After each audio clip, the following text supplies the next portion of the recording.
In Generation F, Yes. you This talk. is what I'm going to get wrong. Hi, Booktopians. I'm here with Virginia Trioli, Hello. radio and TV broadcaster, journalist, and author of the book Generation F, which is in stock now at booktopia.com.au.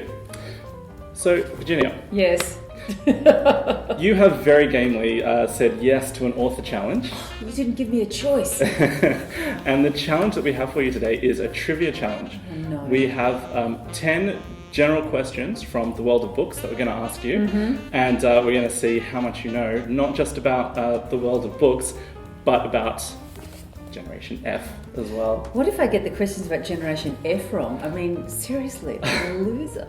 I mean, I think if you get them wrong, we have to pulp it, basically. I'd be in favour of that. All right, here we go. And Okay.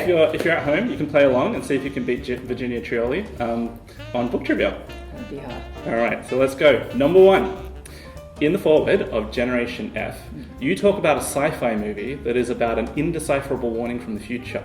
What movie is this? It is Interstellar. Great film. Ding, that's right. If you get it wrong, I'm going to do that and make a really obnoxious sound. Yeah. Yep. Okay, question 2. Which famous author disappeared for 10 days in 1926 and returned claiming not to remember what happened to her? I don't know. It was a bit of a mystery. That's a clue. I still don't know. Give me a hint. What country were they from? Agatha Christie? Yes. Perfect. Ding. I was just about to show my Agatha Christie ignorance and be like, England. Okay, question 3. Robert Galbraith is the pen name of which best-selling author? J.K. Rowling. She writes crime novels under the name Robert Galbraith. Seriously? Yeah, there's 4 so far. That's so cool. I yeah. didn't know that. Thank you, Booktopians. I bet you all got that right. All right, here we go. You should get this one. In Generation F, Yes. you This is talk, what I'm going to get wrong. you talk about experiencing a moment that felt like walking into the lair of a Bond villain. What was happening? I was going to meet a then very well-known Australian politician for lunch, and he was, unbeknownst to me, about to say something truly disgusting to me over the table. Ding! And for a bonus point, who was it? Nice try. You know, the only people who have asked me that question, and you've got to read the book in order to hear all this, the only person to ask that people to ask me the question, who was it, are men.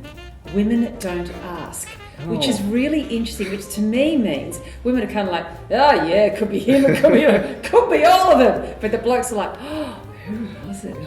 I want the gossip. Yeah. I hear you. All right, question 5. In what year did Toni Morrison become the first African-American woman to win the Nobel Prize for Literature? Oh gee, when was that?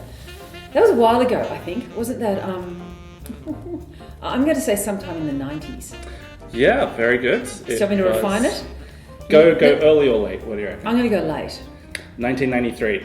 Early. So, sorry, I was also going to go early, but you know, I want half of that because I did get, you know, Okay.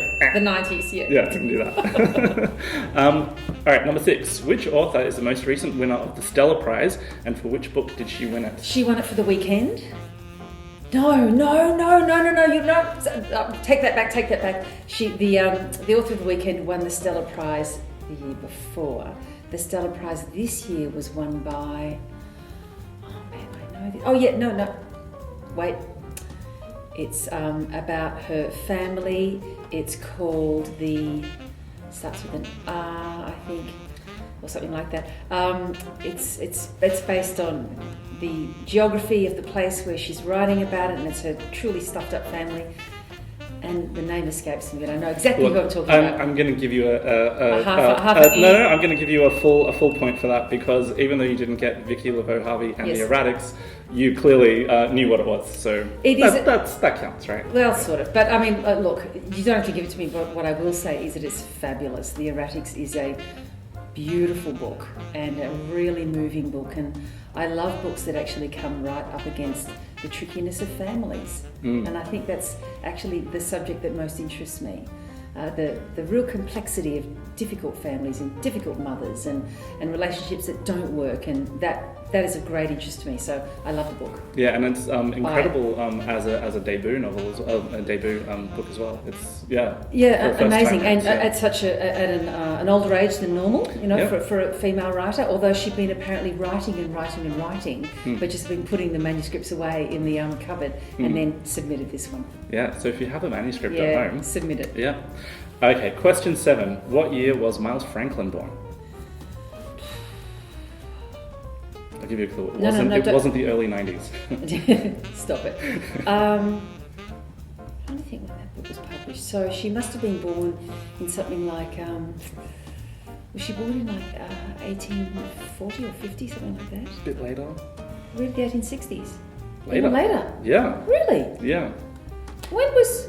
The answer that I have here is 1879. Oh gosh, that's so surprising. Well, so when was My Brilliant Career published? I'm not sure. So maybe... Google it. Yeah. It's been published in the 1900s then, I guess. Yeah, okay. No, because she was a young woman, so it was still published in the late, probably the 1880s. Okay, great, thank you. I learned something today. Here we go. You should get this one as well. Mm-hmm. Here we go. In Generation F, yes, you share a quote from Gloria Steinem. Yes. Quote is, "Perhaps the world media will introduce more new women to their readers and viewers at home if some of us golden oldies aren't around." What event was she staying away from when she said this? It was a UN meeting of women from memory, and she'd declined to go because she said she wanted to see some younger feminists go in the place of the so-called golden oldies. I'll give you a point for that. It was the 1995 Beijing Women's Conference. So, okay. Yeah. You'd think I'd know that one. All right, question 9. What is the name of the playwright who wrote Black is the New White? Oh, Nakia Louis. Perfect. And the final question. I think you've been doing really well, so, don't blow it. What is Middlemarch author George Eliot's real name? Oh, God, I used to know this back in school. No, I don't have it. I won't do this because I feel it's too obnoxious. Too mean. Yeah. Marianne Evans. That's right. Yeah.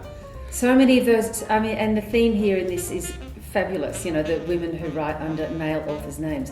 You are so good. Nicely done. Oh, thank you. Well, credit to Olivia who wrote the questions. So Virginia Trioli is my real name. Generation F. Can you give us an elevator pitch for your book? In 1995, Helen Garner wrote a book called The First Stone, in which she took a swing at women and feminists of my age, saying, "What have you all become, you priggish, pitiless, punishing women who can't handle men who make passes at you? What's wrong with you? Feminism wasn't supposed to be this." And I wrote a book saying, well, I'll tell you what the feminists I know are and are doing. What they're doing is they're doing amazing law reform with judges who just don't understand rape. What they're doing is amazing work with police who just won't turn up when women at home are ringing them and saying, "My husband's beating me," because they're seeing it as just domestic.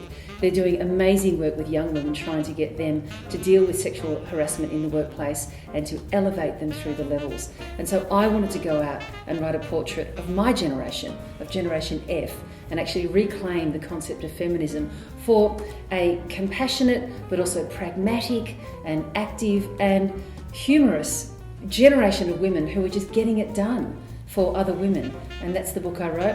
Then this whole Me Too thing came along and we thought, okay, we better reboot this baby. And so I've reframed it in terms of Me Too, which frankly, all the women who were complaining about sexual harassment back then, they were the precursors to what we're seeing in Me Too today. So I thought it was really important to get this book back out there and to get that discussion held again. So that's Generation F.